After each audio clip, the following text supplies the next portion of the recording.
dentro del tema de estudios bíblicos, pues veo que ha sido de buen agrado, recibo de buen agrado el tema anterior que estuvimos hablando de no hay nada nuevo bajo el sol. Si es verdad, no es nuevo. Jesús es la verdad y es el mensaje que ya tiene 2023 años. En ese orden de ideas, quiero en esta reflexión enfatizar un punto maravilloso: la oración. La oración es el único acto en cuya eficacia confío. O dicho de otra manera, lo único que falta para que la maldad conquiste es que los verdaderos creyentes dejemos de orar. Y quiero mirarlo a la luz del libro de los Números en el Antiguo Testamento. Hay una curiosidad que siempre me ha movido y que pues de allí nace mucho de los temas que traemos como reflexiones. Y el tema que me ha inquietado siempre es con qué poder fue investido el pueblo de Dios, los seguidores de Jesús, para hacerle frente a la avalancha o al tsunami de maldad, de violencia, de desenfreno y de mentira, sobre todo de la mentira que invade todo el mundo. Hay mentira en todas las instituciones, de las que no se libran ni las instituciones religiosas, las políticas, las científicas. Así que, mis hermanos, entremos en este tiempo de reflexiones profundas, bíblicas, aplicando lo que yo he llamado la narrativa fractal de la Biblia. Dicho en una manera más sencilla, es que lo que está in situ en el Antiguo Testamento está manifestado en el Nuevo.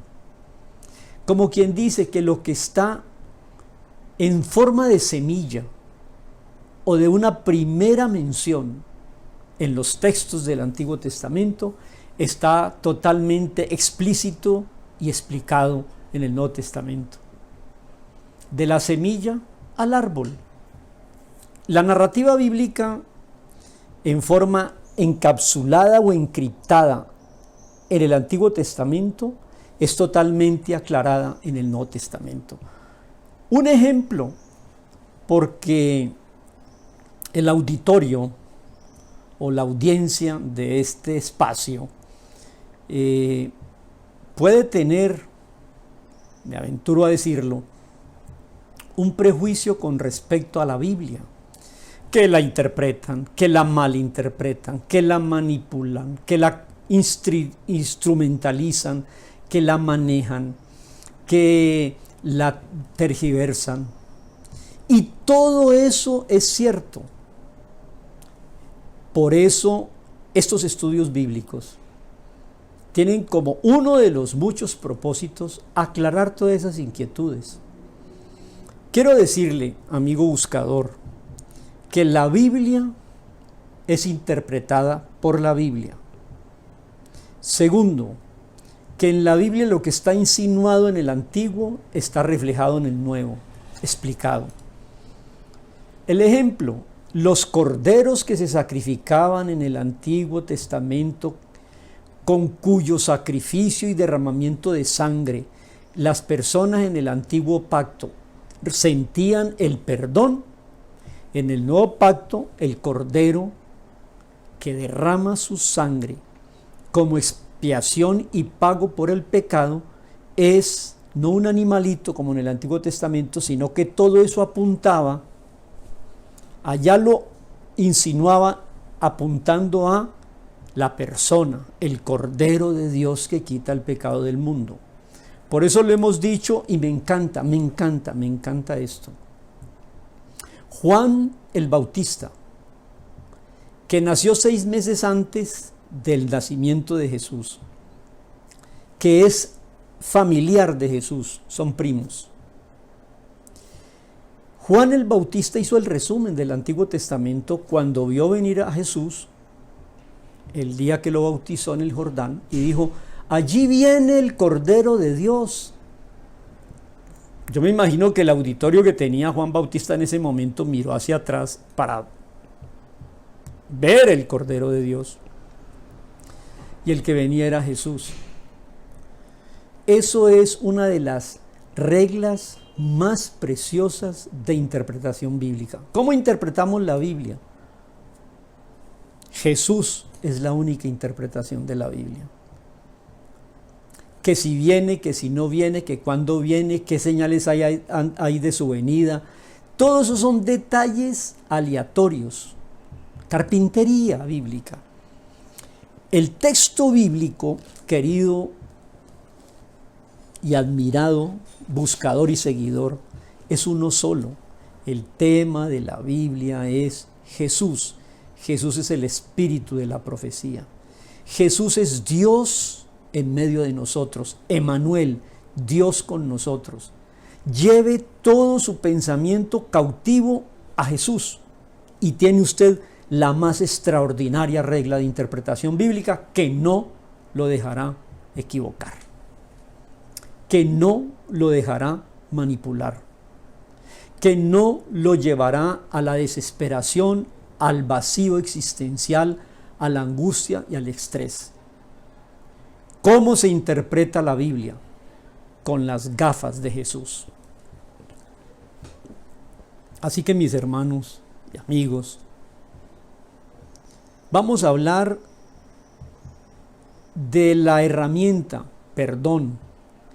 de la enseñanza o de el arma más poderosa que tenemos nosotros para hacerle frente a este tsunami de violencia, corrupción y mentira. Y es la oración. Es el acto más eficaz.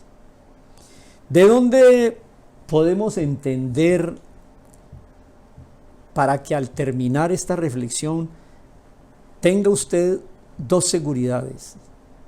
Su fe en Jesús, que es el tema bíblico, le da el perdón. Y una vez conocido Jesús, una vez establecido a Jesús como el único y suficiente camino, verdad y vida, poder tener en Él la seguridad del diálogo de corazón a corazón, de la oración, que es como una calle de doble vía. Él me habla a mí por la Biblia y el Espíritu Santo, y yo le hablo a Él por la oración. Elevo mi oración a Él y Él responde a mi clamor, a mi petición y a mi llamado. Tengo que pedir perdón porque a veces estas tecnologías interrumpen. Así que, mis hermanos, vamos al libro de Números, capítulo 25. Fíjense ustedes que los opositores de la fe son, en cierto sentido, más astutos que nosotros, los creyentes en Jesús y en la Biblia. Ahí se presenta el caso, en ese pasaje de Números, de un enfrentamiento entre un rey que quiere oponerse a el pueblo de Israel que peregrina rumbo a la tierra prometida. Entonces quiso hacerle frente y podía derrotarlo porque su ejército era más capacitado y más numeroso que el pueblo de Israel que peregrinaba. Pero él entendió lo que debemos entender nosotros, por favor, mis amigos, mis hermanos, mis queridos buscadores. Balac, el rey, entendió que ese pueblo que venía peregrinando hacia la tierra prometida era el pueblo escogido por Dios, y se había demostrado ya hasta la saciedad que Dios cumple sus planes y sus propósitos al escoger ese pueblo. Entonces decidió, qué inteligente o qué astuto, no hacerle frente físicamente, sino en la esfera espiritual. Entonces contrató al brujo de más grande influencia que ha conocido la historia bíblica, Balaán, y le dijo a Balaán que lo maldijera, y Balaán no pudo maldecir a ese pueblo. Entonces Balaán le dio una estrategia, le dijo: como no se puede maldecir, ya fallé en 3 intentos, y usted lo puede leer en el libro de Números 23 y 24, 3 intentos. Le dio una recomendación y le dijo: corrómpelos, acábales su moral, destrúyele su ética y su moral, sodomícelos, haga que ellos corran hacia la lujuria. Y efectivamente ese fue el gran consejo dado por Balaán, el más grande de los brujos, y que hizo caer al pueblo de Israel. A tal punto que en el capítulo 25, moraba Israel en Sitim, dice el verso 1, y el pueblo empezó a fornicar, lujuria, sodomización. ¿Le parece a algo de lo que está sucediendo en la actualidad en el mundo? Sí, eso es. ¿Por qué? Porque en el Antiguo Testamento está encriptado lo que hasta la actualidad se está viendo claramente en la sociedad. Todas estas ideologías en contra de la familia, en contra de los hijos, a favor de la eutanasia, en contra del matrimonio, a favor de la libertad sexual, todo es el consejo de Balaán a Balac. No se le puede hacer frente con ejércitos, pero se le puede destruir en las esferas celestes.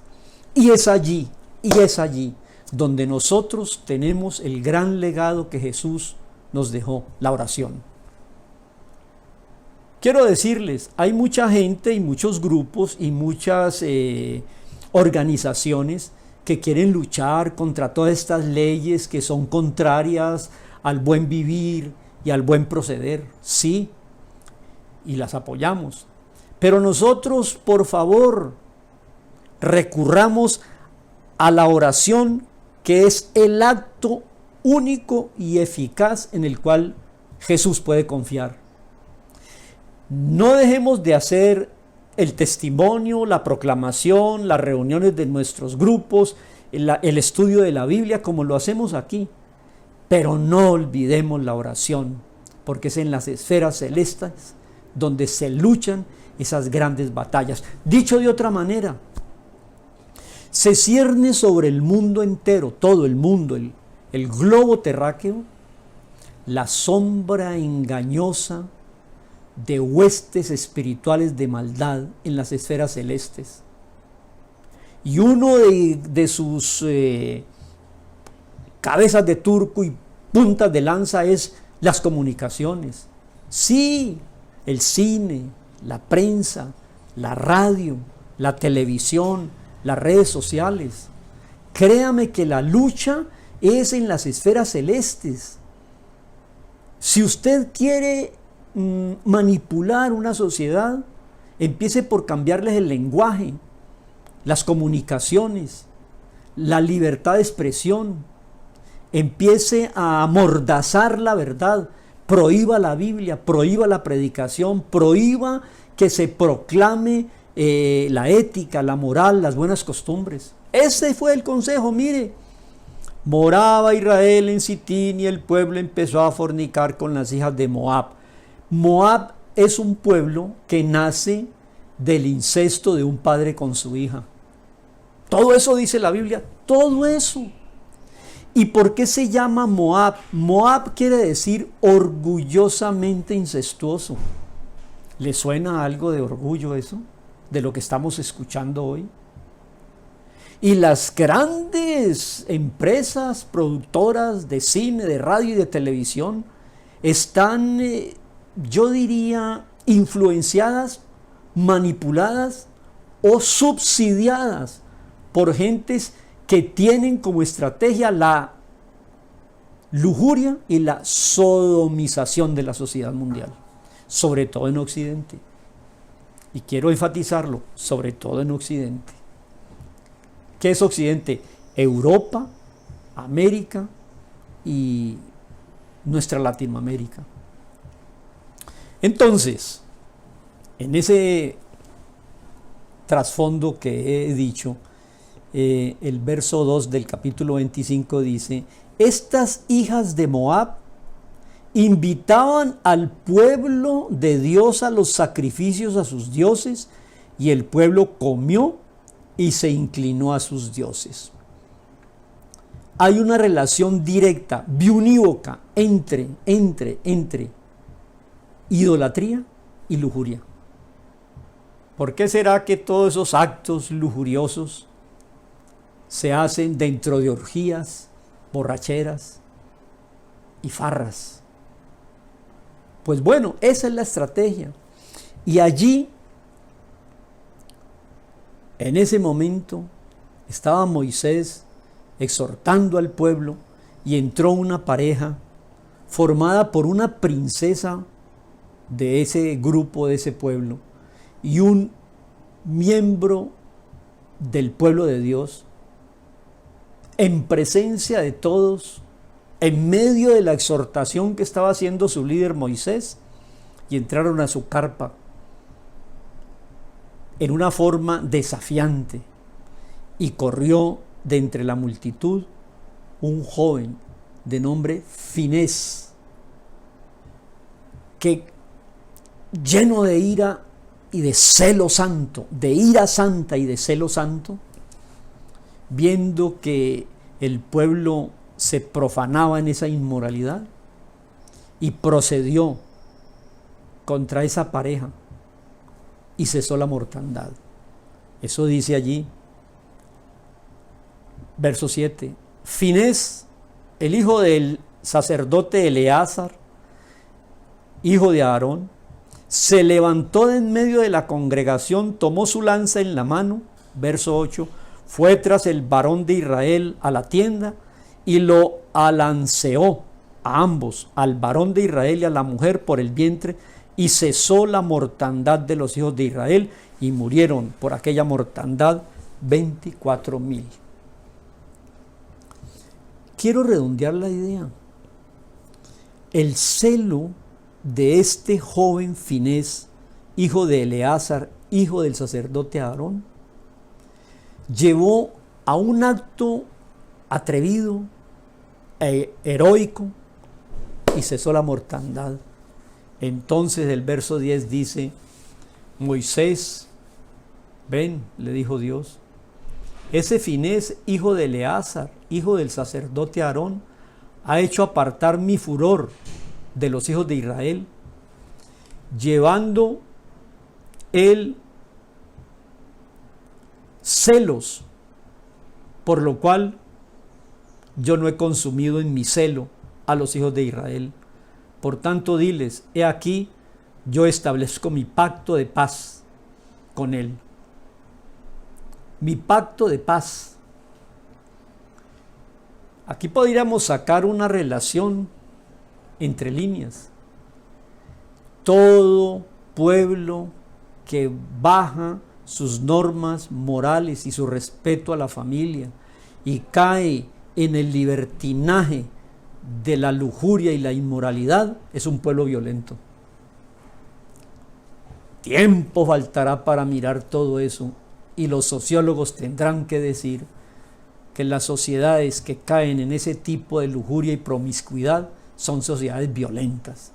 ¿Por qué los psicólogos, muchos siglos después, hablan de las dos grandes fuerzas, Eros y Tánatos? Eros, esa fuerza lujuriosa, y Tánatos, esa violencia hacia la muerte. Pues bueno, en toda guerra hay ese tipo de manifestaciones lujuriosas, pero esos son otros temas. Yo lo que quiero enfatizar en esta reflexión,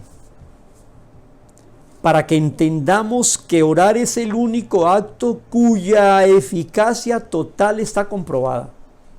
No dejemos de predicar y de actuar y de hacer favores y bondades y buscar a la gente y hablarles de Jesús y exhortarles.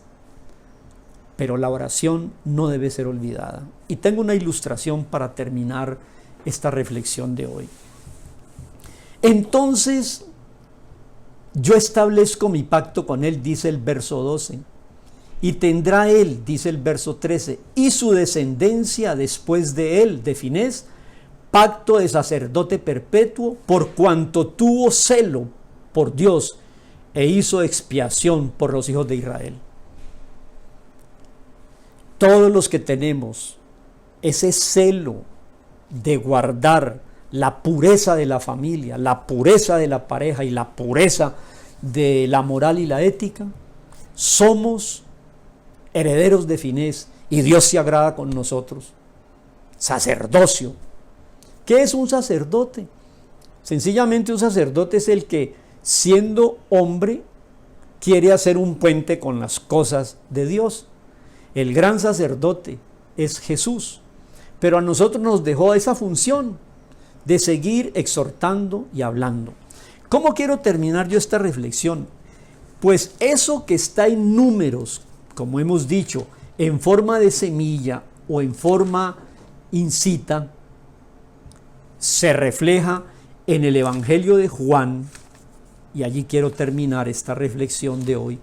El Evangelio según San Juan capítulo 2, y al leer esto quiero sacar una hermosa conclusión, una ilustración y animar a todos a que sigan pues divulgando este tipo de reflexiones, poniendo sus preguntas como lo vi en la exposición pasada, y yo las contesto. Entonces mire, Juan es el Evangelio universal. Él empieza hablando del Verbo de Dios. El Verbo se hizo carne, es Jesús, y habitó entre nosotros. Luego habla del Cordero de Dios, y en el capítulo 2 está el primer milagro de Jesús. Y el primer milagro de Jesús, ¿cuál fue? Convertir el agua en vino en las bodas de Caná de Galilea. Y allí hay lecturas muy bellas, como por ejemplo esta así, abuelo de pájaro. Llenen las tinajas con agua. Y él convirtió esas tinajas en vino y le llevaron la muestra de ese vino al maestresala, al metre. Y él dijo, ¡qué buen vino! Es raro, porque en las fiestas primero se da el buen vino y cuando ya la gente está entrada en copas, dan el vino de mala calidad, pero aquí es al revés. Primero dieron un vino muy bueno, pero ahora están dando el mejor vino. No sabía el maestresala que Dios había convertido, Jesús había convertido esa agua en vino. ¿Cuál es el mensaje decodificado? La Biblia es el agua. La Biblia es la que da vida como la vida que da el agua. Sin agua no hay vida. Pero Jesús convierte el agua en vino porque le añade el Espíritu Santo, le añade su sacrificio por nosotros y entonces produce un valor agregado. Ya no es el agua que sostiene la vida, sino que es el vino que da alegría.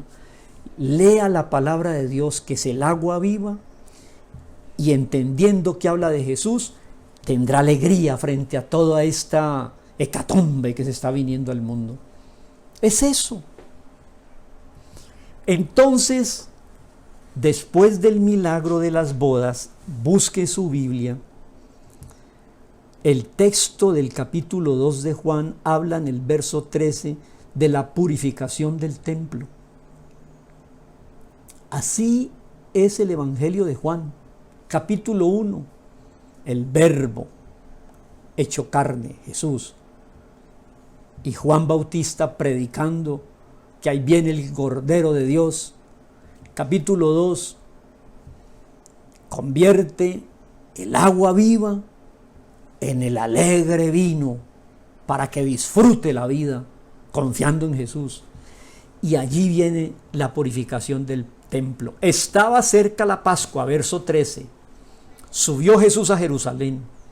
Halló en el templo a los que vendían bueyes, ovejas, palomas y a los cambistas allí sentados.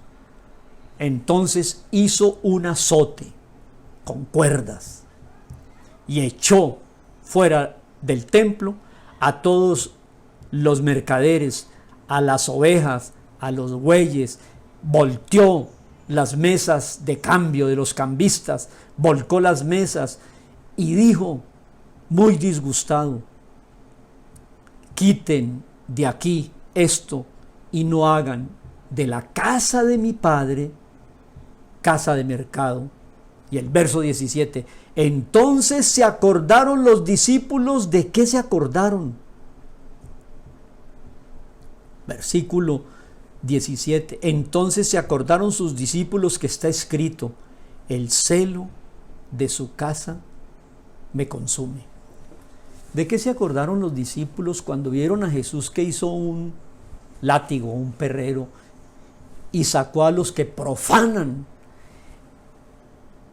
el templo como el sitio donde Dios escucha las oraciones de su pueblo? Esta es la casa de oración y ustedes la han convertido en una cueva de mercaderes. El celo de la casa me consume. En el Antiguo Testamento, Finés sintió celo cuando vio que su pueblo se perdía en esa lujuria. Jesús entró al templo y sintió celo santo, porque el lugar que Él ha destinado para que se comuniquen con Dios, comunícate con Dios desde el templo de tu espíritu, desde tu cuerpo, desde tu corazón. Órale a Dios, que Él escucha en los cielos. No busques intermediarios, ídolos. No busques amuletos. No busques absolutamente ningún tipo de artificios. Ve directamente a Él. Dios es celoso y nos enseñó en la oración el poder más grande para que nosotros hagamos frente a toda esta avalancha de maldad, de tinieblas, de corrupción y de violencia. La oración. Lo único que le falta a la maldad para que triunfe es que los creyentes dejemos de orar. Y la ilustración, para terminar esta reflexión y usted pueda tener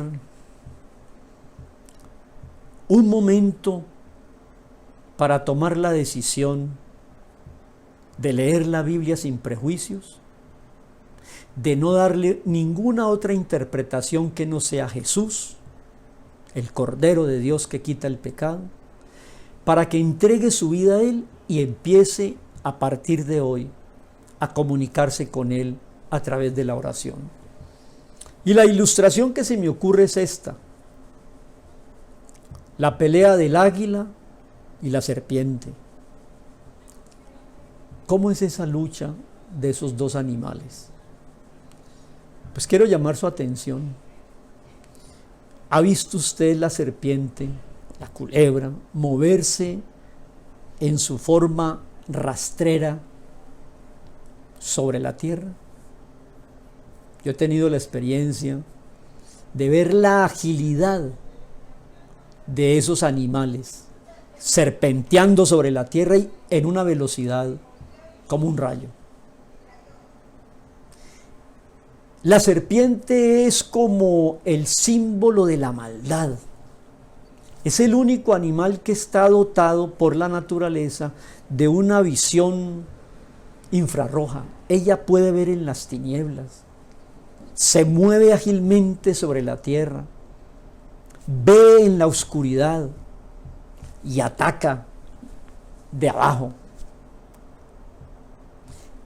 Tienen sus colmillos par de hipodérmicas que inyectan su veneno mortal. Podemos decir, sin temor a equivocarnos, que la serpiente puede ser el símbolo de la maldad. ¿Cómo un águila le hace frente a la serpiente? Nunca le hace frente a ella en la tierra, porque la habilidad de la serpiente en la superficie de la tierra vencería muy fácil al águila. Pero ¿qué hace el águila? El águila está dotada con una visión maravillosa y es la reina de las aves. Es como la oración. Si la serpiente es la maldad, déjeme decirle que el águila es como el símbolo del poder de los aires, la reina de los aires. Y ella llega y ve la serpiente y baja y en sus garras la levanta. Y en el aire, la serpiente más temible y más veloz queda totalmente vulnerable, totalmente. Una serpiente izada en el aire es un animal totalmente indefenso y vulnerable. Moraleja: Balaán le dijo a Balac: no le hagas frente a ese ejército porque no puedes con él. Lucha con él desde las esferas celestes. Lo que no sabía Balaán era que no podía tampoco, porque el gran poder que Dios nos ha delegado es en las esferas celestes, la lucha espiritual, la oración. No mires a tu enemigo aquí en la tierra, que es la serpiente. Levántalo en oración, que queda totalmente vulnerable. Que Dios nos dé la gracia en este estudio y reflexión de esta semana, con el título: Orar es el único acto cuya eficacia total es confiable. Ven a Jesús, conocen la Biblia, todas estas historias. Qué astucia la de Balac, que sabía que no le podía hacer frente al ejército, pero podía maldecirlo. Pero en las esferas celestes está todo el poder, el arsenal que Dios ha legado en sus hijos.